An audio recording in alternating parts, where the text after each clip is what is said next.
Hey there, what you doing? That's not yours. Spooky season greetings and salutations, and welcome to Hacker Slash. If you're joining us again, welcome back. Let's mix things up a bit. It'll be fun.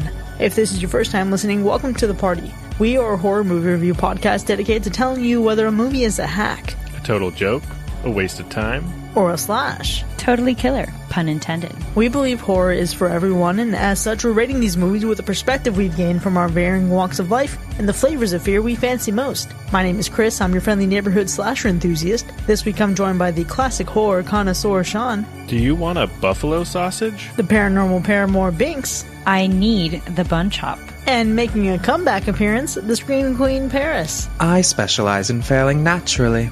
Paris has returned to help us unpack a Brandon Cronenberg film that proves to have something twisted lurking beneath its seemingly idyllic surface. Cronenberg blended his own vacation experiences with a science fiction story he had been working on, and the final result is a film that follows married couple James and M. Foster enjoying the luxury of an all-inclusive beach resort. A tragic mishap interrupts that tranquility, however, and unravels a hidden world that thrives on excess, chaos, and mind-bending hedonism. This week, we're talking about Infinity Pool. Who's seen this one before? I remember hearing a lot of buzz when this movie first came out, but I understand the director is Brandon Cronenberg, which his father is David Cronenberg, who did The Fly, and that was great. So how bad can it be, right? Well, I had been wanting to check it out for that reason because I'm a big David Cronenberg fan. I had heard a little bit about it leading up to the movie and then nothing really afterwards. I didn't get to catch it in theaters, but it got to a point where I was like, I know we're probably going to review this, so I guess I'll just wait it out until we do the episode, which worked out. That worked out beautifully, Banks. I actually watched this in theaters, seated with friends, because Mia Goth, obviously. Really had no idea what the hell it was because the trailers are super vague. But what we did know is that edibles would be part of our theater viewing experience. And boy, did I trip balls that first time. I bet. Oh, yeah. I can't even imagine what that experience would be like. I actually hadn't watched this in theaters. I watched this a while back, and I remember not knowing what I was in for. Because, to be fair, I hadn't seen a David Cronenberg film, much less a Brandon Cronenberg film. You hear Cronenberg and you think body horror, disgusting, intense, gross, but I didn't know what that would feel like for me. So I went in with a pretty clean slate, but what were you all expecting? I love Cronenberg. Granted, I haven't seen Possessor or any of his other work, so this is like my first Brandon Cronenberg film. So I just thought he had big shoes to fill. I expected Mia Goth to do her great things, The Church of Mia Goth, and she was going to give, and that's really, no matter what she does, right? Throw that away, like it's going to be amazing. Aside from that, I expected strange. I expected hedonism. I expected the typical things that his father would put in his films anyways. So I figured a little bit of that, a little bit of his father's flavor. And then obviously just from the synopsis, vacation gone wrong, maybe something to that effect. I just thought it would be nothing too wild in terms of plot, but I expected a little bit of weird. Because that's Cronenberg, right? Like that, like you said, that is the name. That's very interesting. I think that's fair. I think based on the trailer, based on what I heard about the film, I was really expecting this one to be one of those really unsettling horror films like Midsommar that really just make you feel some kind of way, right? Something that sits with you, maybe not always in the right way after watching it. That's what I was really expecting based on everything that I saw or heard about this movie. But outside of that, maybe just expecting a wild ride. So I was just in for it and hoping for the best. Honestly, Sean, same. I was expecting Midsommar vibes too, like something A24-esque, because I obviously had seen some of Mia Goth in the trailer. I don't know why, but I was also expecting like some sort of Manson family vibes where it's like a little bit culty. Yeah. But I also did not know that this film was made by a Cronenberg, and I will admittedly say that I have not a lot of knowledge for who that is, but I did see Crimes of the Future last year in theaters. So body horror, yeah, that definitely tracks. But yeah, going into this, I knew it was going to be just like kind of trippy, and that's partly why we decided to take edibles, but I will let the record show I watched it again last night completely sober, just to have a fresh take, because sometimes substances can really alter your enjoyment of a film, for better or worse. Absolutely. But hold on. The real question is, better watch on the edibles or not on the edibles? The people need to know. Yeah, the people want to know. I'll save that for the spoiler section, Okay. All right. We'll save it. We'll save it. but I will answer. You took the words out of my mouth when you mentioned the Manson family, because a lot of the feelings that I got out of this film was like it's giving A Clockwork Orange meets the Manson family, like a little mashup, if you will. That's so interesting because I didn't get anything culty. I just got really rich people trying to do Purge, but Purge adjacent and not quite as entertaining. At least that's largely what the feeling was. The opening of this movie, honestly, Sean, and please take no offense to this, the opening of this movie gives Skinamarink for some reason. Huh. I have that written down. Wait, what? Really? There's no visual. It's fuzzy. It's grainy. I think it's also the voice, the opening dialogue, too. First thing I wrote when watching this movie was like, this opening scene is kind of giving me Skinamarink vibes for a second.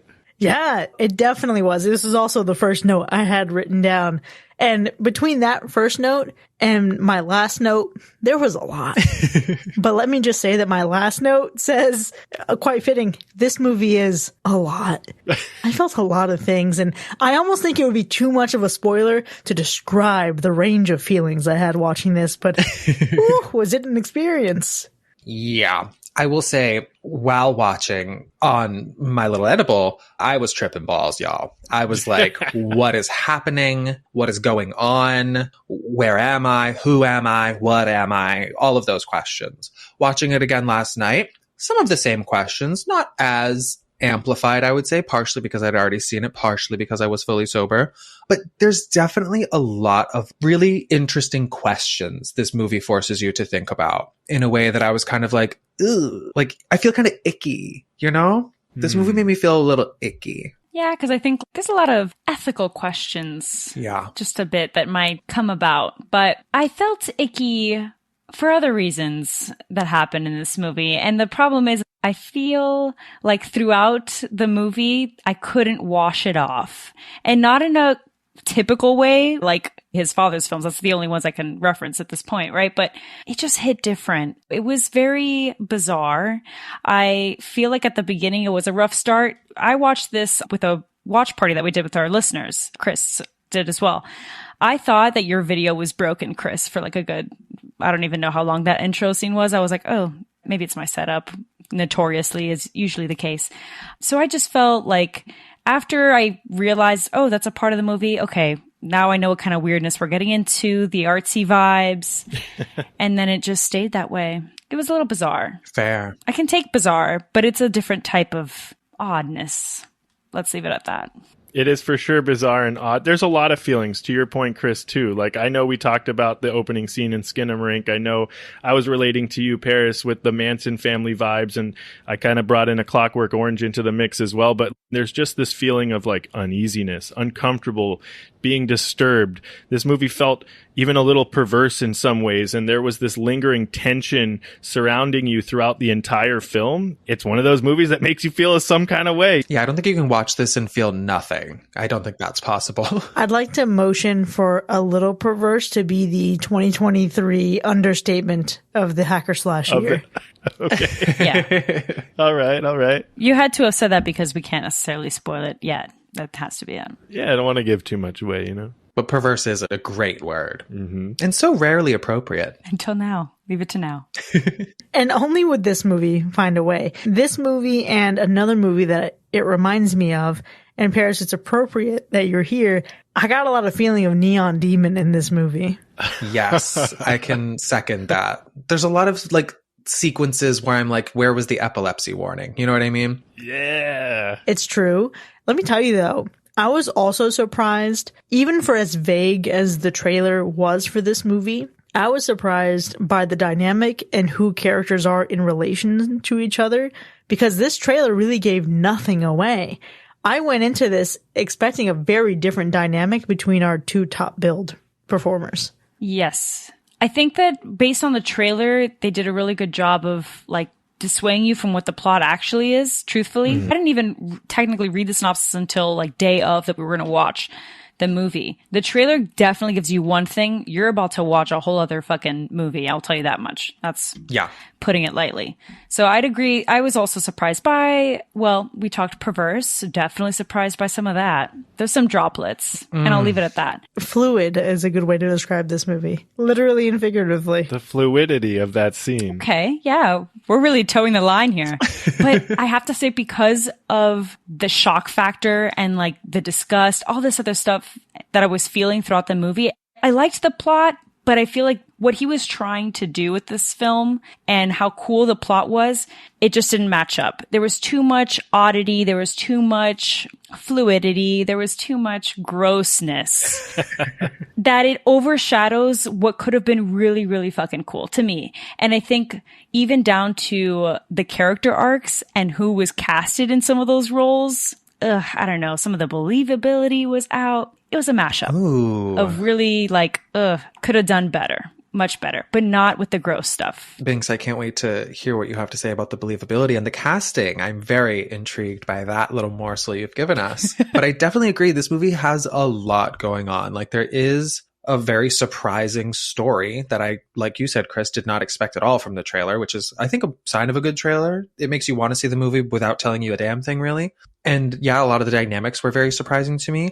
As far as disappointments go, without giving away too much, I think I'm a little disappointed with the lack of growth or having learned anything from any of this, because it's a lot. And to kind of feel like that amounted to nothing is a little disappointing for me. Interesting. Yeah, I don't know where you're going with that, but I am curious to see if we're aligned in the same way with what you just said. But I will say, and Binks, you said the plot, right? For me, I was surprised at how seemingly boring the dialogue in this movie was. And now that I think about it, maybe that is what was disappointing for me.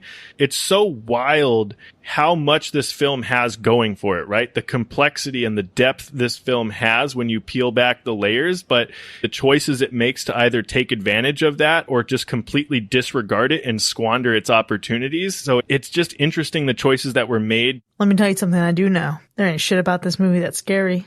Not even a little bit. Really? Yeah, I didn't find a single thing frightening about this movie. I find it gross. I think it poses some interesting moral dilemmas, but none of this felt scary like a horror movie scary. You know what I mean? Okay. It was interesting. That's about it. No, that's fair. I feel like that's so interesting coming from you, because I feel like you always are the first one to be like, it's not XYZ, but it's the people. Or like, you know what I'm saying? Yeah, it's the human condition that you're afraid of. The human condition. Yeah, thank you, Paris. Like, yes, literally that. Listen, yes, it's true. Existential fear is honestly my bread and butter. And yet this didn't do that for me. It's not the fear aspect, though. Like, I didn't really find this film to be super frightening or scary in any way either, but I think it does build on the tension and leaves you with that, like, unsettling sense of dread, like a lot of these types of horror movies do. But this style of horror movie just leaves you with that kind of feeling where you don't feel quite right after watching it. So I think it's effective in that way. There just isn't really anything scary here. It felt more sci-fi, but with some killing and some gore. That's very fair. And I think I kind of know what you're saying, Kris. Like, I don't necessarily feel like there's a threat in any real capacity during the film, but there is like a little bit of that tension of just like, what's going to happen next? Or like, what are my eyes going to see next? I will say this film includes some of the things that are at the top of my list of things I never want to happen to me while I am alive in this world. So for me specifically, those parts were pretty scary. But I will say, as far as like the human condition of it all goes, this is the kind of thing where I'm like, I believe this happens. Like, not to whatever extent we see here, but I believe that this kind of person does this kind of thing somewhere on this planet. And it is so dark and it is so insidious and it is so rotted to the core.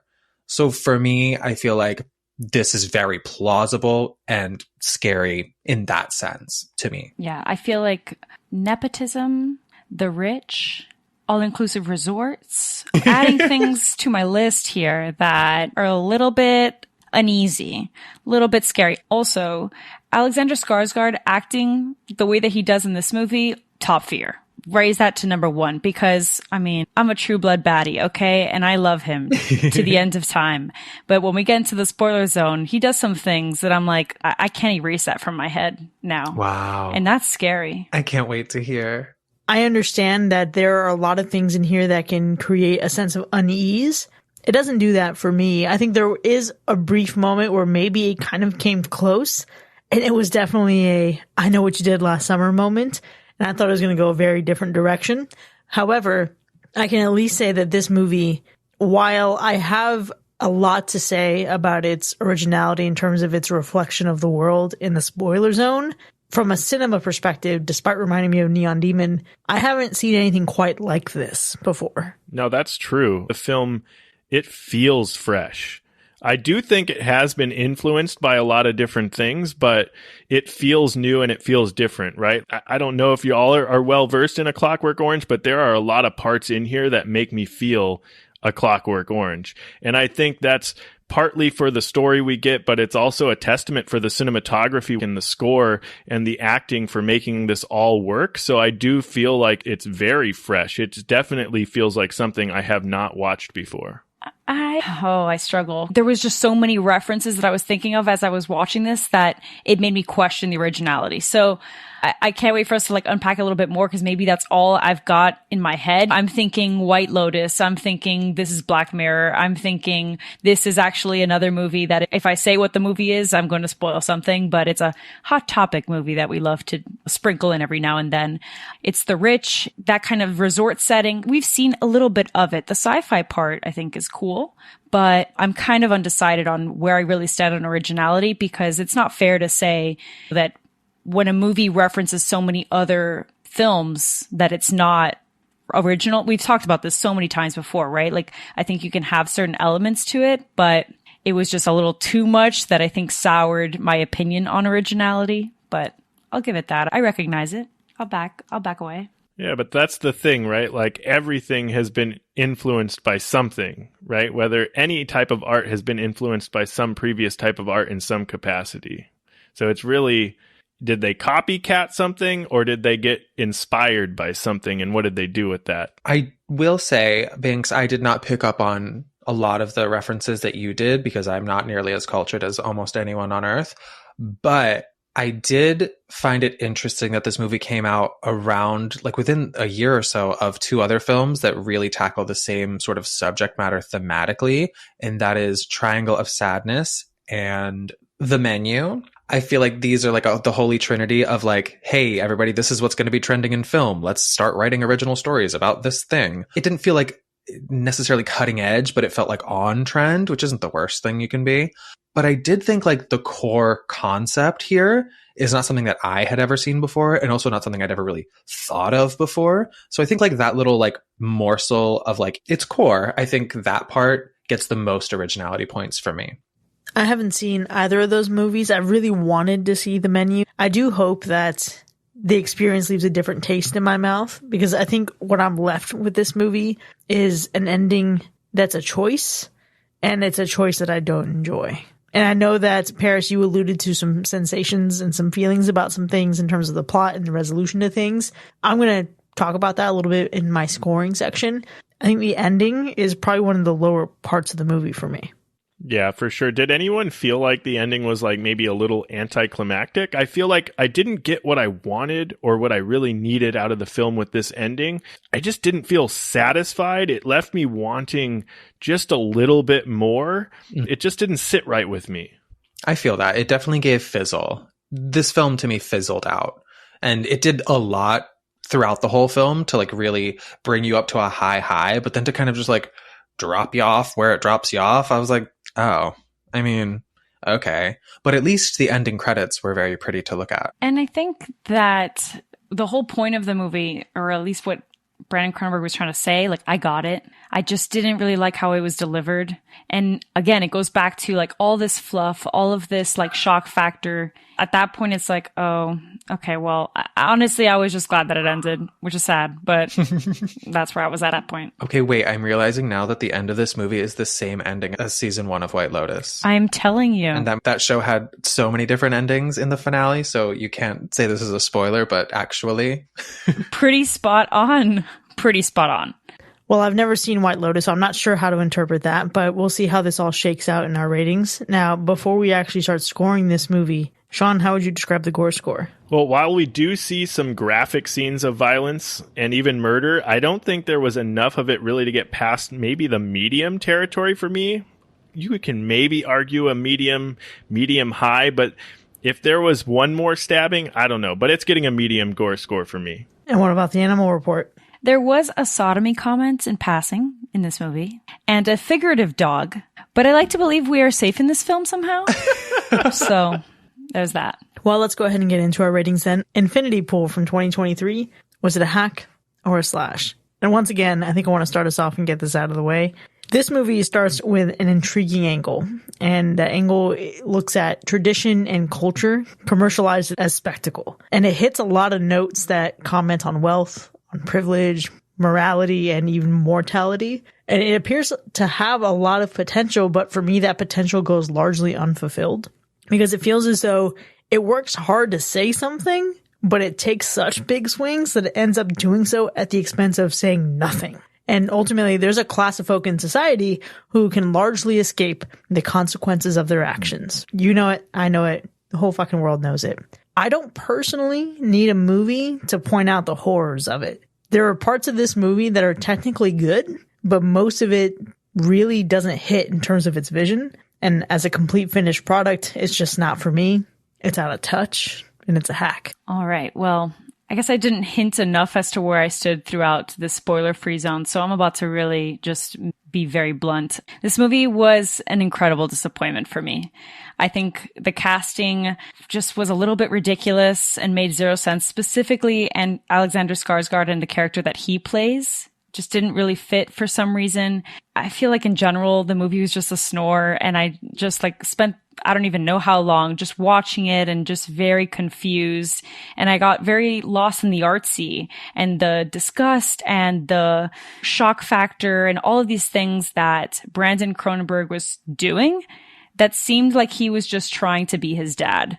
And it's unfortunate, but it's me being honest, really. And I think what really, really sucks is that I love what he was really trying to say, what the plot is, what it explores. I think it could have been really, really cool, but he wasted it. And all I'm going to remember from this film is how ridiculous and silly some of his decisions were.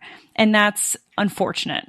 So as much as I wanted this movie to end, I'm sorry to baby Cronenberg, but this one is an immense hack for me. Wow. An immense hack. Yeah. That's heavy. Listen, hold on. Before we go down this path, let me just interject because I think I can see this one going in both directions, to be honest. I can see where people dislike it. I can see where people like it. And I feel like this is probably one that you're either going to love or you're going to hate. I think there was a lot of really good qualities about this film, but there are also some bad ones too. I feel like the dialogue is boring and the movie almost falls apart in the third act, but some of that cinematography we get are truly amazing to me. And you back that up with a score that really feels menacing in a way, and it all helps to build the atmosphere. It's that eerie and unsettling atmosphere that you have in this movie. Overall, this is one of those movies, like I said, you're either going to love it, you're going to hate it. And I don't think there is a lot of room for being in between with this film. I recognize it has its flaws. Most films do. But the concept for this film is so interesting to me. It's a wild ride. It's slightly shocking. It's slightly deranged in some ways. And for that, I'm going to give it a slash. All right, y'all. I'm going to be transparent here. I saw this film in theaters. I tripped balls off of my little gummy, and I left the theater gagged, bitch. I was like, what the fuck did I just watch? And anytime I feel that, it's always a good sign. So I remembered this film fondly. When I found out we were going to be reviewing this on the podcast, I messaged Kris. I said, hey, Infinity Pool, could I make a guest cameo? Because I loved that movie. Now, I watched it again just to provide some clarity of mind. And I will say, It was not as good this time. This is definitely the type of film where if you are an enjoyer of any sort of substances, those are highly encouraged here. I think some of the visuals really lend themselves to that sort of an experience. I have friends that do shrooms and they watched this on shrooms and I'm like, I don't know how you could do that. But, everyone has their thing. I think ultimately, a quote that I remember most from this film before my second watch was in regards to a book that was described as having nothing to say and lacking the words to say it. And I thought that was such a hilarious and nasty thing to say about anyone. Thinking about it now, I'm like, this movie kind of is that. It has nothing to say and it kind of lacks the words to say it. But for me, that's fine because the visuals were great. The gore, I feel like it's a high gore score in the Book of Paris. And I've seen some of the most disturbing things I've ever seen in my life captured on film in this movie. And then, of course, the Mia Goth of it all. This might be a bias, but I'm such a slut for Mia Goth that her performance alone, this movie could have been garbage outside of her performance, and I still probably would have slashed it because of how good she is in this movie. I have yet to see her flop. She gives comedy in this in ways that we never expected. I did not expect to laugh in this movie, but I sure did both times. And I just think, ultimately, if that's something you're into, you're going to have a good time, so it's a slash. Well, there you have it, folks. Infinity Pool from 2023 is split down the middle with 2 hacks and 2 slashes. Now, you can find this movie streaming online, so you can check the link in our show notes to find where you can find it right now. Go check it out, then join us in the second half so we can finally unpack these spoilers together. We'll see you in a bit.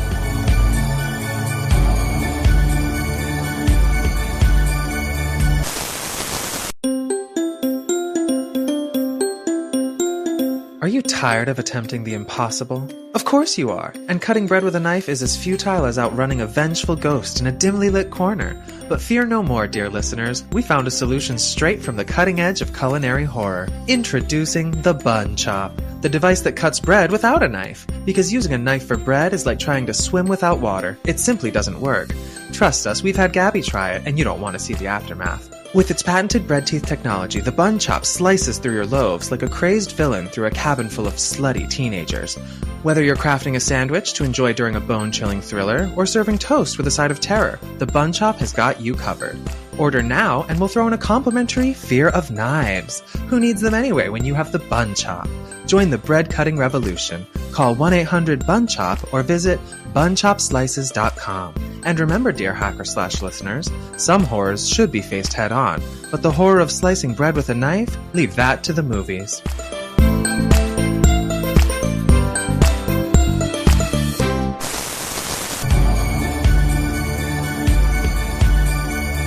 Welcome back, folks. You're now entering the spoiler zone for Infinity Pool, which has earned 2 slashes and 2 hacks.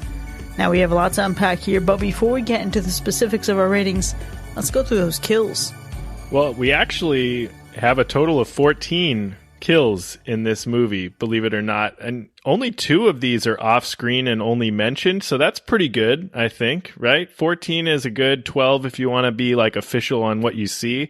I think this one is an interesting kill count because of the concept of this film, along with the fact that 3 of the kills in this film are the same character, only cloned. But let's get into it.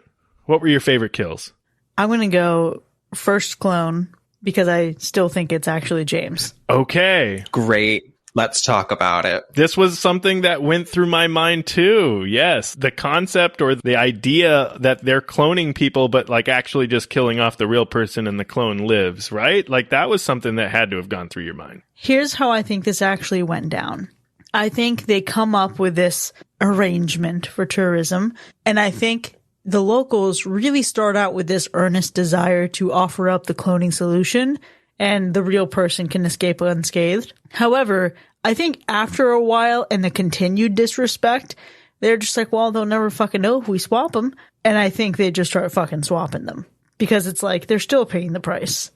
But ultimately, they still end up doing the same thing anyways, because even if it's swapped, the clone still has the memories of the original. Yeah. And thus, you just never really know. It's not really resolving any issue. It's not. It's a sense of satisfaction and revenge. Because revenge doesn't actually do anything except make you feel a little better. True. Are we saying that, possibly the difference is negligible? Yeah. If they swap or not? Yeah.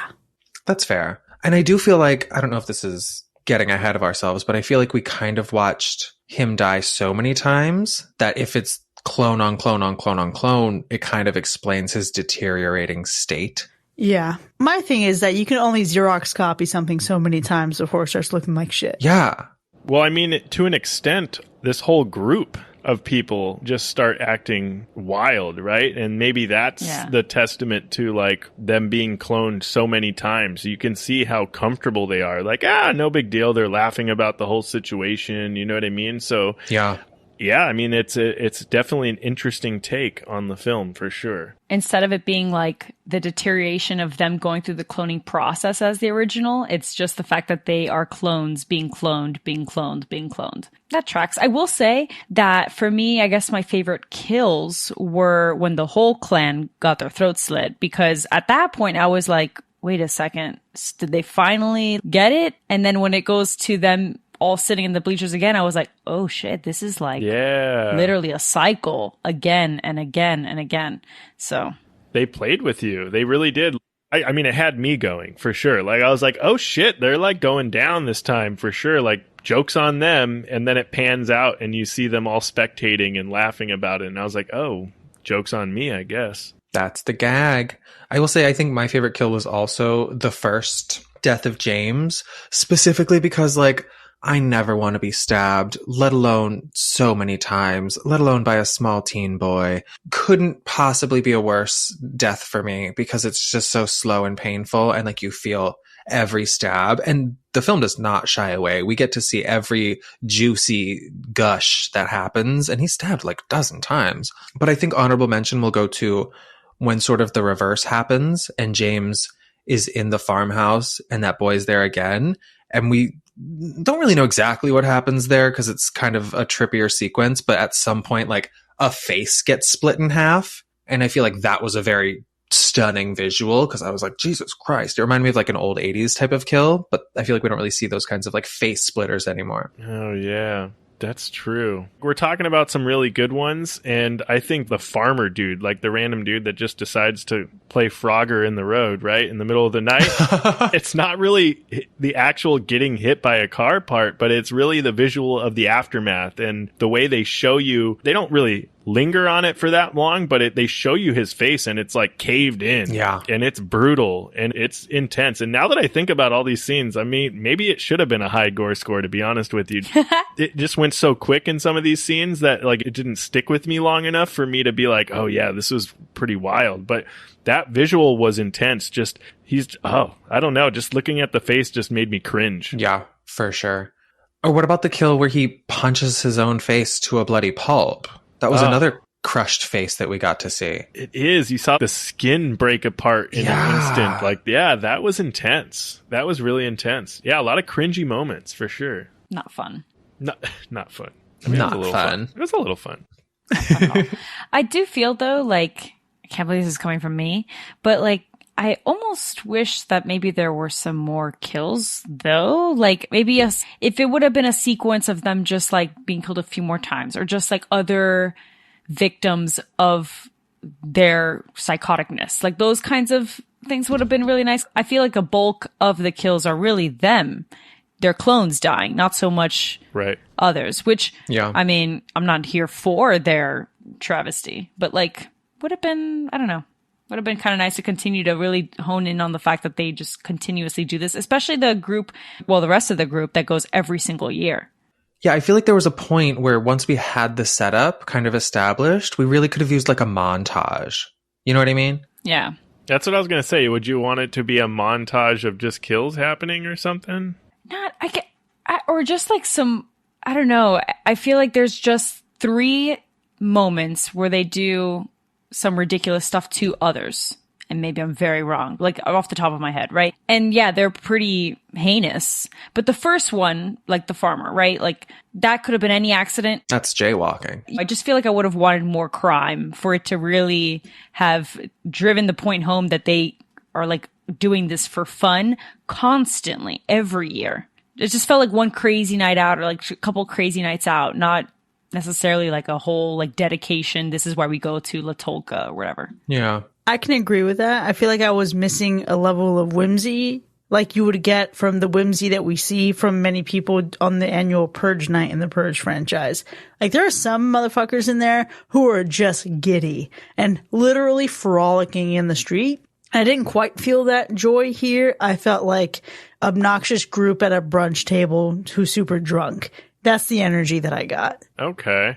Well, see, here's the thing. I think this is where the Manson vibe comes into play, is you've got this group of people that all share this strange thing, this strange phenomenon that's happening, right? And it almost feels culty because no one else is a part of this, right? They've all been cloned, whatever. They're vibing. They're getting fucked up. They're getting all high on whatever the fuck they're doing, like in life.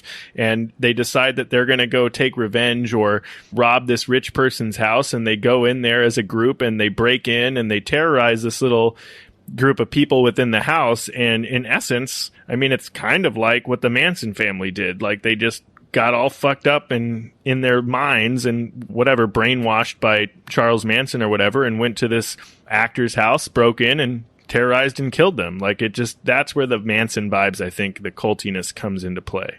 Happens every day. Yeah. Well, in terms of cult, I will say there are some moments that I can appreciate visually in this film for sure. The masks off of this clan were insane. Like, so weird, uncomfortable, but I think in a good way. Like, that's how you do uncomfortable and like squirminess and just like makes you feel icky. Like you were saying, Paris, like that in costuming, I thought that was really, really great. And I appreciated the masks.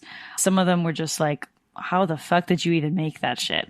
Right? The masks are pretty cool. They're for sure cursed. I think they're disturbing, and it's one of the only disturbing elements about this movie.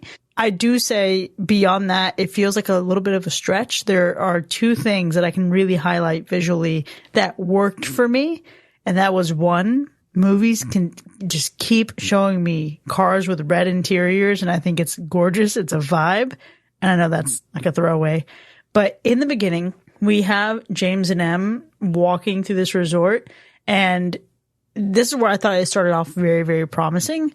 It's almost like a beating drum as the camera is tilting, and it's disorienting. And I'm like, okay, cool. We know we're in for a ride now because the camera is telling us so. I wish I had gotten, I wouldn't say more of that, but the suspense and the little bit of tension I felt in that moment, I wish I had felt more of that throughout the movie. I did note those visuals because I immediately got dizzy. And I was like, how did I watch this high in a theater and not remember almost falling out of my seat?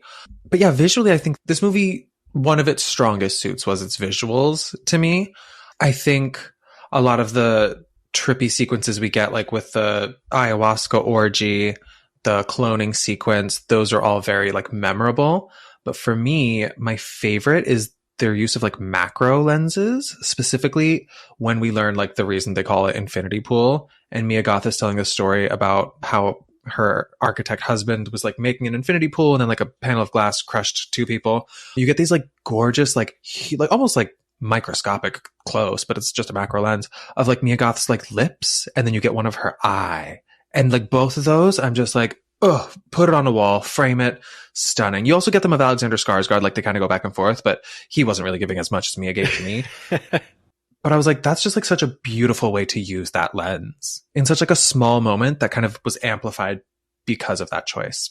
That's so true. I think we're aligned a lot on this movie. I think the cinematography is definitely the best visual element in this film. I think it's super captivating. Obviously, I know we just mentioned it outside of the camera flips, R.I.P. Mac, if he ever watches this. But I do think, yes, the close-ups, those were so good. The close-up shots of Mia Goth's face and Skarsgård face. And I think even when you get some of those shots, even going back to like when the dude gets hit by a car and they back up and show you like the visuals of like the street, and it's just hitting like the pool of blood and the headlights are hitting it just a certain way. The shots of like the atmosphere, the scenery around the resort with like just the really like unsettling score behind it. Like there were just so many good things about the cinematography that outside of the camera flips for me, I thought were super, super stunning. For as much as we think about how stunning moments in this movie can be, one of the moments that stands out the most to me, and we talked about it a bit in the kills, I love the oh shit moment when we get this rich gang arrested. They're in prison. They think that there's a number that they can pay to get these clones again. Perhaps they feel like they're going to get away with it. They're not taking it seriously. But then as they march closer to their death, and if we had gotten more of that, if we had stayed in that direction, this movie would have hit differently for me. I needed them to get what they deserved. And that was a moment where we started moving in that direction, and it felt like it was going to be so great. And honestly, even if Mia Goth had escaped in that moment to give us the rest of the movie, I'm not sure, but I wanted that satisfaction. And yet we don't get that at all the rest of the movie.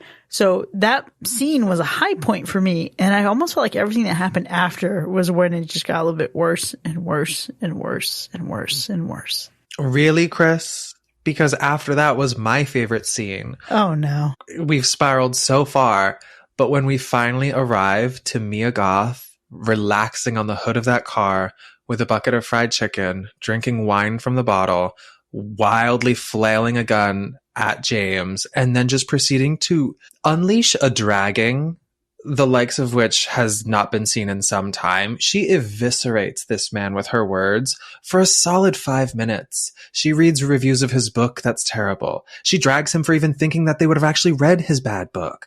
And all of it, to me, was the highlight of the film, because you get Mia Goth at her most Mia Goth, where she's just so unhinged, so volatile, and so venomous that I was just like, I was dripping. I was gushing from the gash.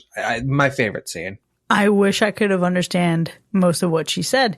I found her voice to be so grating. What? I could not. Because she's a psychopath. She's shrill. I know. It doesn't mean I have to like it. You know what I mean? Like, you can be shrill, and that's a decision. If you're going to make the decision, you can stand by the consequence. And I'm glad that it hits for you. I think this is back to a classic Paris and Kris dynamic where we both talk about the same thing, but we're on two opposite sides of it. So us. It really is. Look at us. Wow, it's been so long. But that's what this moment is for me. I love the dialogue. I love having nothing to say and lacking the words to say it. I love the action of it. But then in that moment, I can't even say was a favorite standout moment for me, because then it's just the experience of it was giving the kid from Babadook. Oh, that's pretty harsh. Wow. Wow, that's coming from me, because that kid was annoying as fuck. Here we are. Wow. Interesting. Listen, I already have difficulty perceiving and deciphering tones. It honestly sounds like a shrill from Charlie Brown. Like, that's what that experience is like for me. If I didn't have subtitles on, I wouldn't have been able to understand a single fucking thing she was saying. Damn. Well, look, I'm a little torn between some favorite scenes because there's really not many, but Mia Goth dragging that man 100%. I'm with you, Paris. That was a moment that I was like, fuck yes. Send him to filth. And his little bitch ass book, truthfully. Mm-hmm. It was great. I was torn between two quotes. And the other one was, "You're a real sucky baby." Like, I love it. I just love it so much. So I'll give it that. And Mia Goth's voice in and of itself is already something that you kind of have to get used to. I get it, because it is so high pitched and whatnot. So I understand. But my other favorite moment, going all the way to the beginning though, is, again, the first clone being stabbed, and then you see James's smirk, and that's when you know that you're like, oh, this bitch likes it. Oh, he's not going anywhere. And it's crazy because anybody else, I mean, well, you see it in his wife, right? That is like traumatized. This is insane. This is crazy. We gotta go. And he's enjoying it. He's all about it. So I thought that was like very sinister, very like, oh, now I kind of see where this movie might be going. I can't believe I didn't bring it up, and I don't know who will, but I have to. Another favorite moment will be Alexander Skarsgård as a dog with a leash on. I was taken aback. And I'm currently rewatching True Blood, and I just feel like this is well timed considering that the show, I don't know, it was a moment. It was a visual element, to be sure. It was a visual element. A favorite, maybe? I don't know. Yeah, listen, I think we've talked about a lot of really great visuals, a lot of really great scenes. It's hard to really find some more in here. I do think that as wild as it was and as potential seizure inducing as it was, the whole strange like acid trip of James being cloned is definitely wild to watch and an experience in and of itself. So I think that was pretty cool to watch, I think. But I also liked a lot of just smaller shots, some little clips throughout the film. One particular, I loved that shot where we see James in his pig mask that he had, smoking the cigar, watching the sunset on the beach. I thought that was such a great shot, even if it was just short or whatever. But and then even that little snippet of Mia Goth like firing the gun with that insane laughing face. I mean, there was just some really good choices to focus on as far as like, even if we only saw it for like a second or two, I loved those little shots. It really made parts of the film for me. I think what made parts of the film for me was the complete twist on the characters that I expected going into this. I really fucking thought, based on the promotion of the film, that Mia Goth and Alexander Skarsgård were going to be the couple. I really thought that was going to be the moment.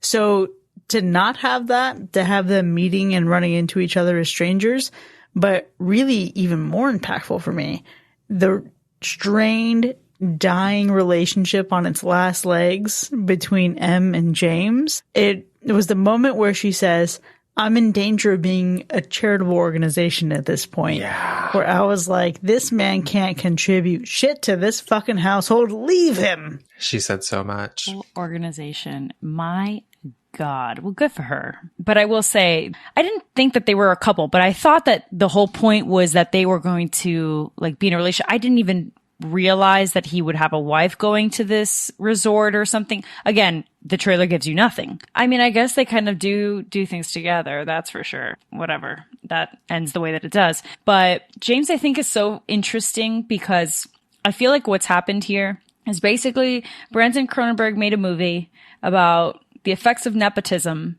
as a Nepo baby to some extent. Ooh. Like, not that James is a Nepo baby, but he is adjacent enough, right? His wife is a Nepo baby. So it's like, tell me about how this man will do anything that he can to fit in with the rich folk because he himself is not actually rich and is just using his wife's money to be able to fit in.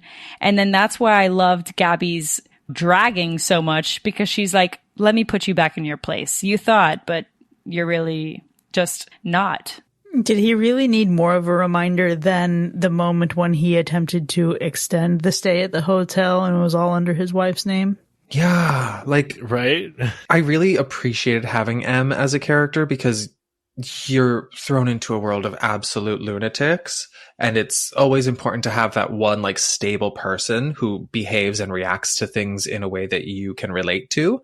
And her getting the fuck out of there, brilliant move. You did everything correctly, because if you didn't, I fear you would have died.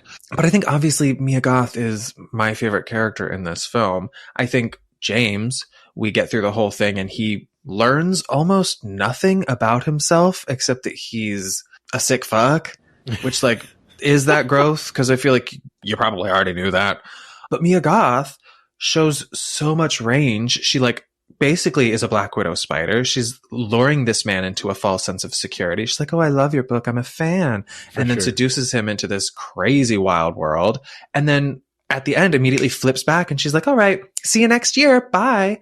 And to me, like that kind of a character is so fascinating because it could literally be like somebody you work with. Like the people that like we work with sometimes go on like an annual Disney trip, and it's like, are they going to Disney or are they going to some other country to do some crazy spooky shit? And they do it every year and then come back to their normal lives and walk among us. Oh yeah. Yeah. I also think she had like the best writing for her character. I want to believe some of it was improvised. One of my favorite lines was, "You're so vain, James, to actually believe that we'd read it. It's sort of funny, but more than anything, it's depressing."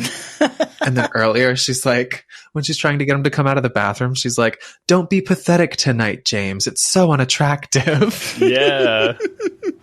I wish I had the gall to say that to a man. You can say it, Binks. You can say it. As long as you have the gun. Yeah, and the bottle of wine as well. But listen, that's just it, right? Like Alexander Skarsgård as James, Mia Goth, right, as Gabby or whatever. Like those two carried the film. it was their show, to be honest. Like, I think they both did a phenomenal job.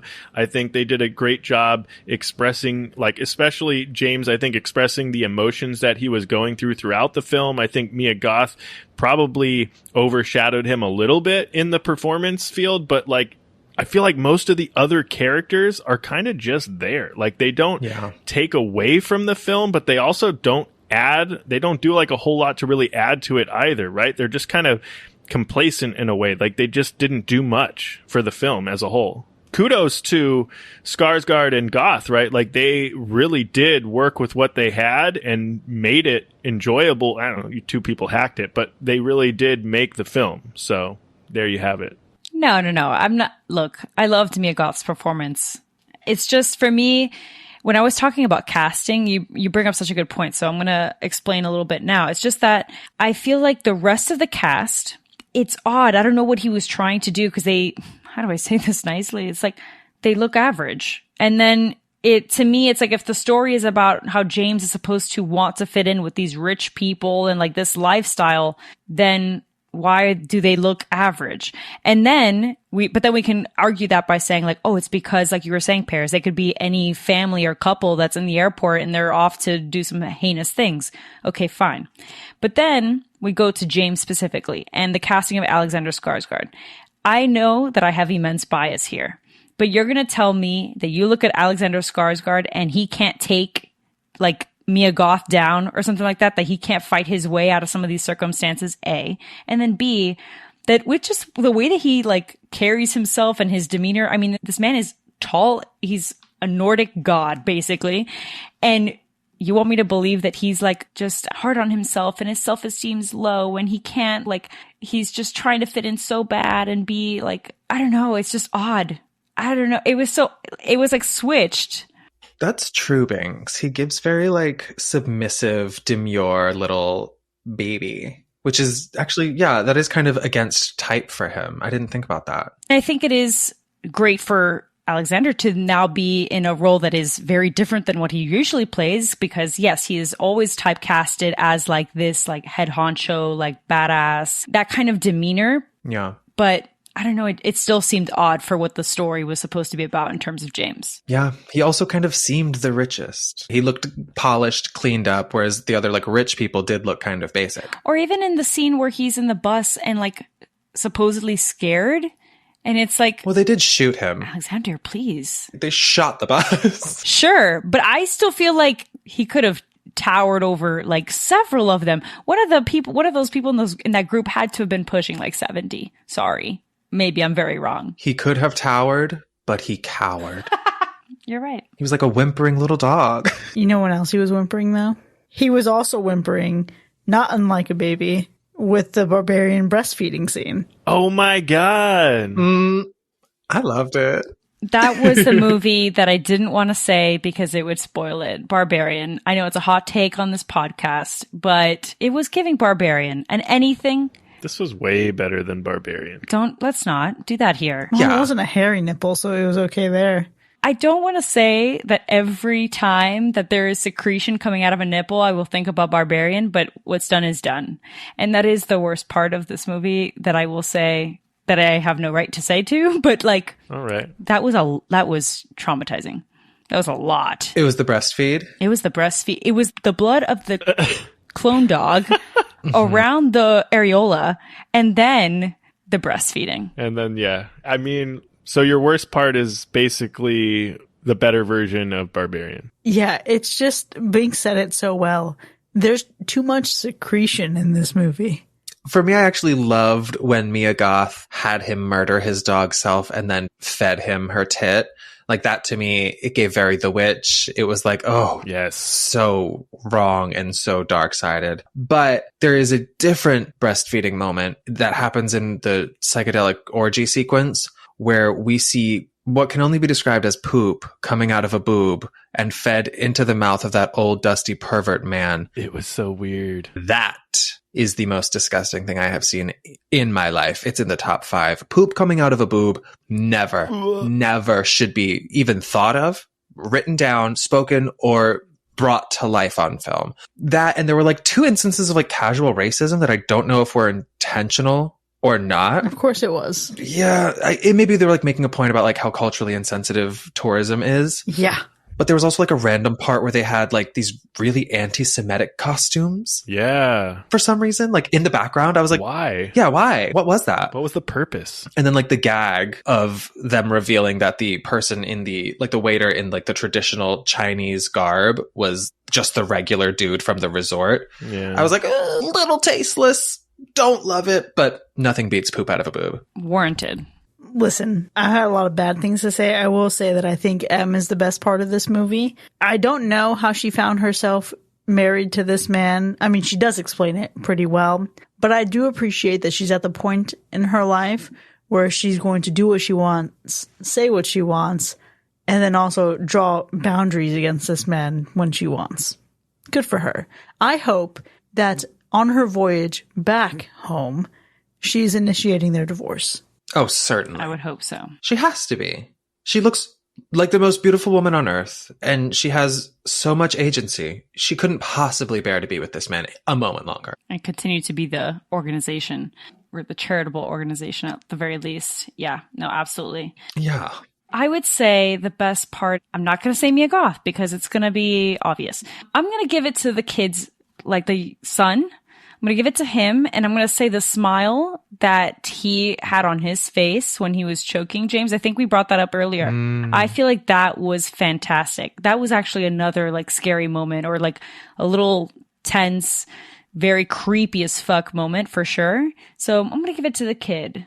Shout out to you. Shout out to the kid. Nice. I think for me, I've said it throughout this episode, but the worst part is really just the way they wrapped it all up. I feel like they did a lot throughout the movie that built up all of this tension and all of this like wondering of like, how is this going to end? And then it just, to your, exactly what you said, Paris, it just fizzled out, and it just was a little bit lackluster, and it left me wanting more. And it was just kind of flat and boring. And I just don't know. Like, I feel like they could have done so much. Like, it had so much potential to end on such a high note. And instead it was just flat. And unfortunately, that is the worst part for me. It was just missing the wah, wah, wah, wah. Yeah, exactly. Which honestly, a lot of that is why I can't stand to watch this movie again. Even going back, this movie, even at the breastfeeding scene, I get it. He's reborn. They talk about doing transformation, and he beat his own clone. Thus, his transformation is complete. But then he doesn't still do anything with that kind of energy except for wallow in it. I think one of the better moments towards the ending is the moment when they're all on the bus and they're all talking about just their daily lives and they're all going about it, and he's sitting like a little sad boy in the back. I think if we had maybe done more with that, it could have had like the slightest note of redemption. But for him to just turn it around, go back, and just stand there in the rain, fuck that. No, this movie has no redemptive qualities for me, and I won't be watching it again. Oh, man. But here's the thing, right? I feel like there is rewatch value in this movie, because I think that there is more that you can get out of the film with a second, third, or I don't know, even fourth watch, dare I say. But the problem is, do you want to watch it again? Because it is kind of a slow burn in some ways, and it feels long when watching it. It has like kind of a long runtime, right? And it's not like it's paced super well. So while I do think there is value in watching the film again, you'll get some little pieces that you didn't get the first time. I would only imagine. I've only seen it once, but I don't think I'll be rewatching this one again anytime soon. Yeah, no, I definitely will go about the rest of my life never seeing this movie again. It's just not my thing. And I hate to do this to Brandon Cronenberg, because it's like, I don't want it to be a thing where I just prefer his father's work over him because I've only seen this, right? But I just think that I rather explore maybe Possessor. I've heard that it's really good, like his other work, and keep it at that and just never revisit this. I'm going to give it a fresh slate for Brandon. And I'm just going to say, hey, let's try one more time. It's best for him. This is a better thing for him, both him and I. That's generous, Binks. Thank you. Thank you. I have already watched this movie twice. I will probably watch it a third time before I die. Sober again? No, probably not. This is definitely like a fun little treat night kind of movie. But yeah, I had a good time watching it. I can always watch a Mia Goth performance. And like I saw Pearl 3 times in theaters. Like I have a problem here. Even if it's like a terrible movie that builds up to a big Mia Goth scene, I'll probably sit through the terrible movie. I don't know. She just has something that no one else is doing right now. And for that, I'll happily watch. I will be seated and enjoying. Well, I'm glad you're going to enjoy it, but I think that closes the book on this one, because there you have it, folks. Infinity Pool has earned 2 hacks and 2 slashes.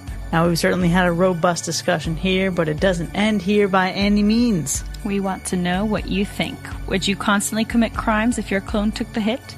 Let us know. You can join in on the conversation by hanging out with us for free in our Discord. Click the link in our show notes to sign up.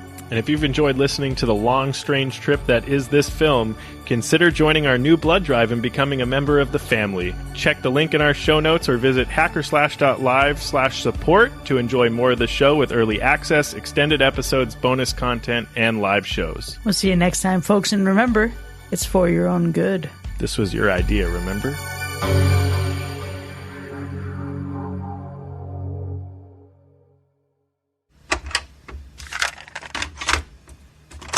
Okay, so let's say you find yourself in such a situation where you've arrived at this place and you are presented with the opportunity to do anything you want. You can get away with it and suffer no consequences, but you have to do the fucking clone thing. Would you take that deal? Absolutely not. Really? Yeah. How am I being presented with this option is what I need to know. Did I accidentally commit a crime and then find out about it? Or is this pre-crime?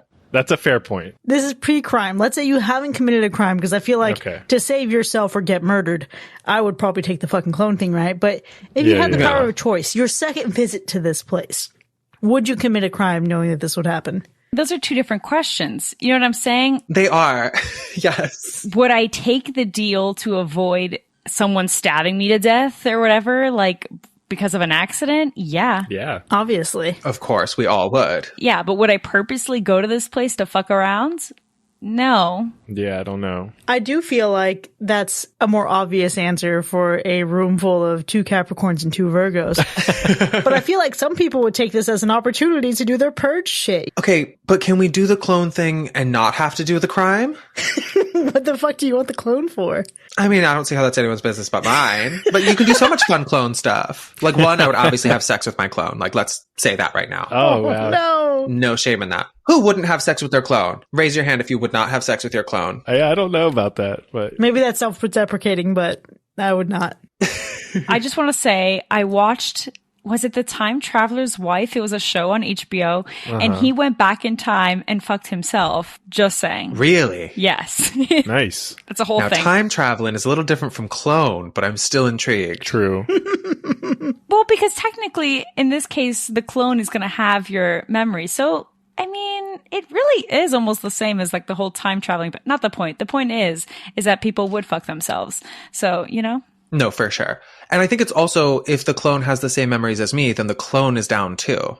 So it's consensual. Oh, that's a good point. You would think. But like, you don't know. You don't know what kind of like off thing is happening with these clones. We get this kind of like, oh yeah, they tell you this stuff, but then they're getting killed off right away. So you don't really get to see like the, what could be if they all lived in one, like we've seen Multiplicity, right? That just doesn't go well. They all just get these different personalities eventually. And yeah, I guess that's true. Who knows what they're doing? I don't want another me running around. There's only room in this world for one me, and that's me. So I love that, Sean. But also, wouldn't it be nice to have like the other Sean, kind of like Severance, where you have like another version that does all the stuff you don't want to do? It does sound nice, but will it actually work out? I don't know. And that's me like over analyzing and like thinking about the risks. But then you always kill off the clone if you have to.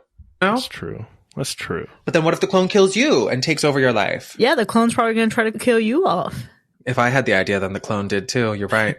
Like at the same time. Can I out-manipulate myself? Ooh, what a game now. What a game this would be. Yeah, this does sound fun. Aren't you a Gemini moon? Doesn't that really put this whole thing into perspective? It really does. It gamifies everything for me. I just don't see a situation in which I would be compelled to do it, because I think my guilt would still eat me alive. Like, that just seems like a bizarre thing to do.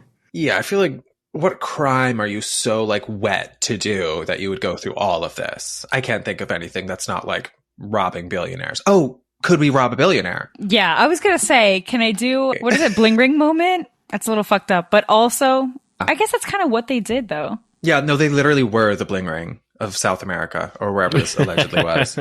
Yeah, wherever, a fictional island of sorts. Yeah, I don't know. It's an interesting scenario, I feel like. I'm not about the like watching myself die part, though. That will fuck me up. No, for sure. Because that's the caveat is like, you know. You have to watch. Yeah. Which is sick and twisted, and that's why this is a horror movie. But I'm also like, I don't know. Would that make you fear death less? Or would it make you fear death more?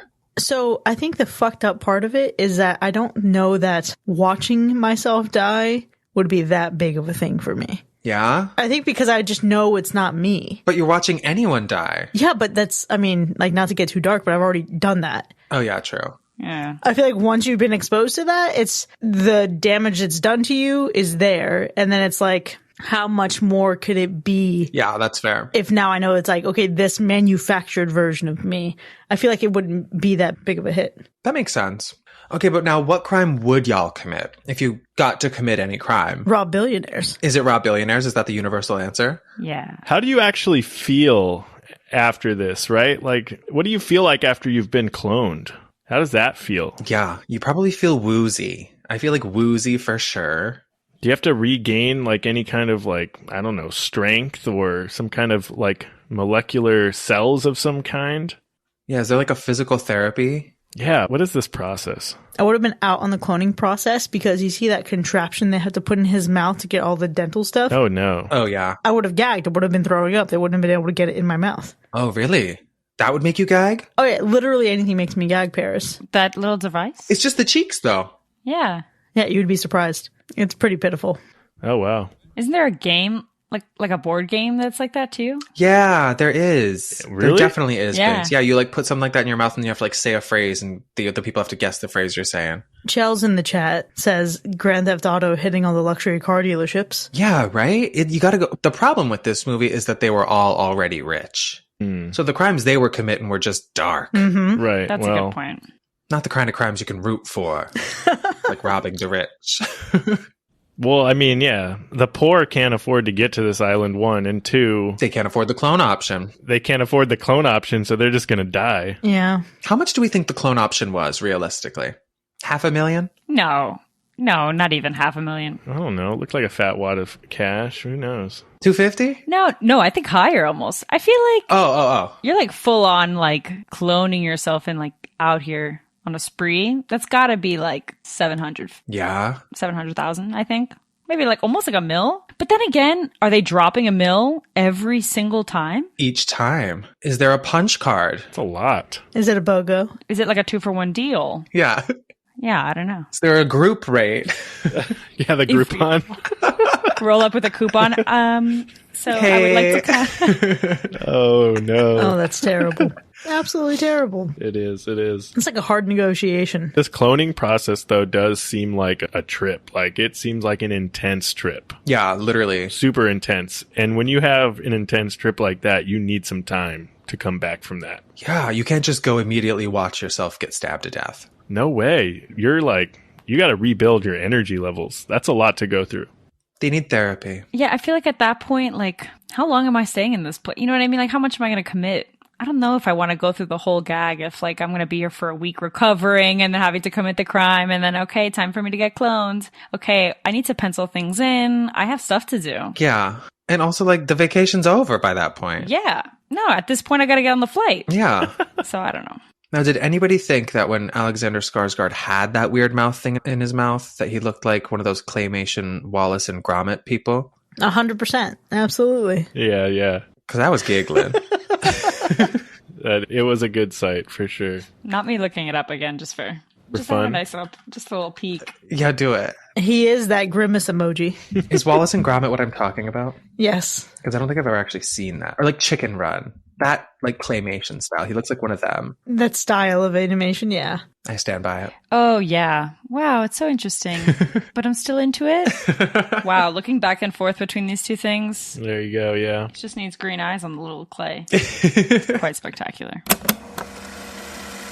Do you want a buffalo sausage?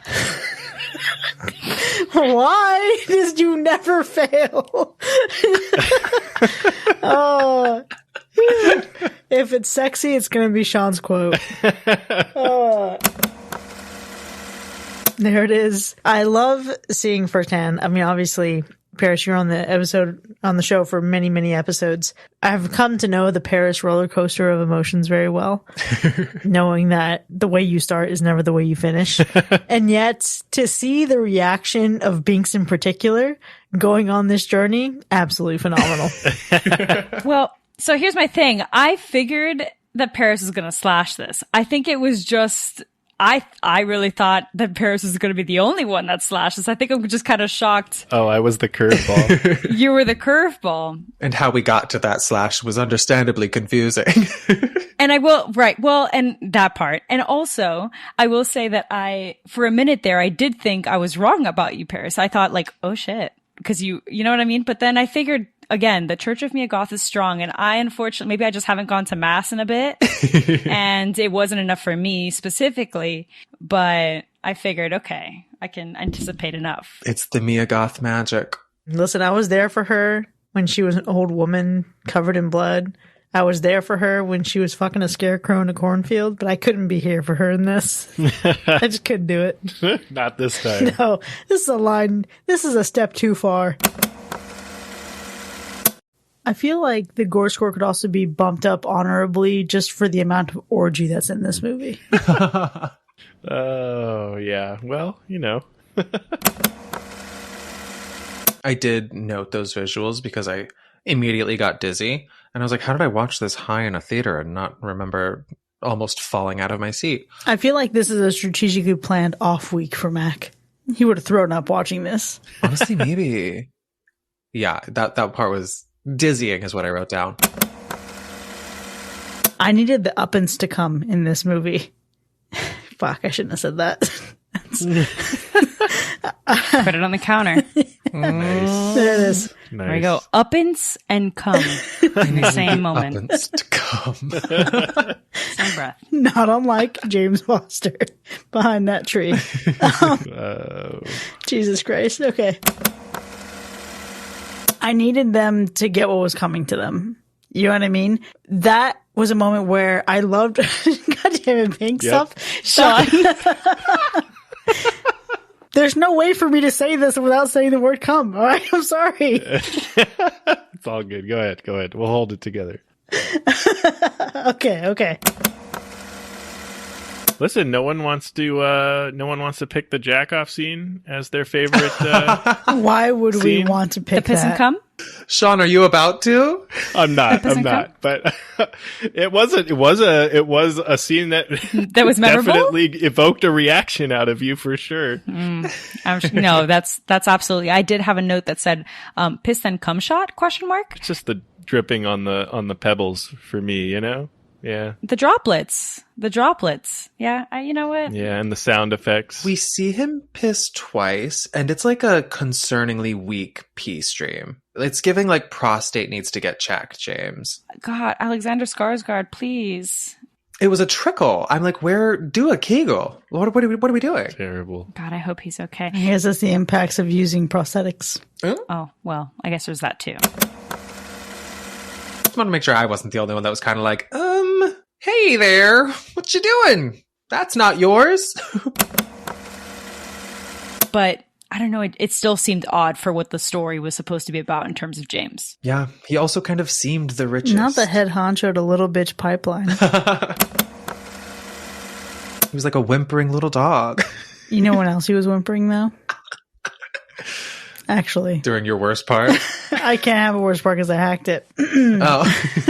I'm still saying the worst part. And we all know what it is. I do have to come up with a best part. But I am going to slide a worst part in just for funsies. He was also whimpering, not unlike a baby. that in costuming, I thought that was really, really great. And I appreciated the masks. Some of them were just like, how the fuck did you even make that shit? Right? Like, where the fuck did they even come from? I don't know. I don't even know. But the point is... Wait, Binks. They were merch for the resort. They were like from the gift shop. I forgot about that until I rewatched it. And they're like, these are available for the gift shop because it's our annual thing we do. And I was like, that's not good merch. They were selling them. Here's the thing, though. Were they like weird byproducts of failed doubles gone wrong? Oh. Because the guy does Sean, say, I love you. the guy literally says like they don't always work out the first time, right? So like, gosh, what if these are eventually just one of them weird... becomes a fucking dog? So, or I don't know. I mean, listen, I don't know. I'm just going out on a limb here. It's like when you go to Best Buy and buy something that's open box because it's just a little bit fucked up, but it's still sellable. Just repurposing. Someone will love this.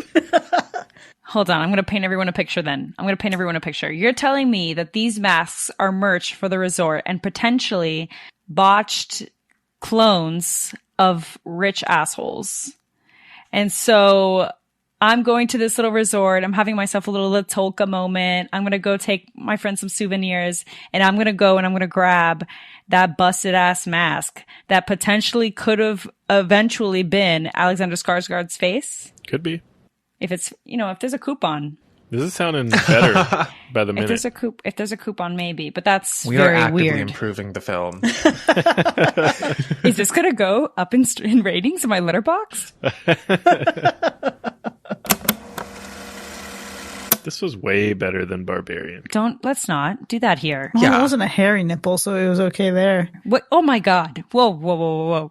This is a lot right now. And I don't have enough stamina to be able to fight all three of you on this movie. So that's another time. Yeah, I'm probably alone on this. Oh, hold on. You keep forgetting that I slashed Barbarian. No, but you don't. You did? We saw it in theaters together, Kringle. I know. I still slashed it. What happened? I thought about it. What happened? No. To me, you're not passionate enough, so it makes me think that you really it's actually a hack for you. You just slashed it because you saw potential. Not you telling me how I feel about this movie that I liked. Okay. Okay, fine. Yeah, it's just Bink said it so well. There's too much secretion in this movie. Secretion. Yeah. And tonight's word is secretion. It's for your own good. This was your idea, remember? Ooh. Another one in the can. Done. She's still got it.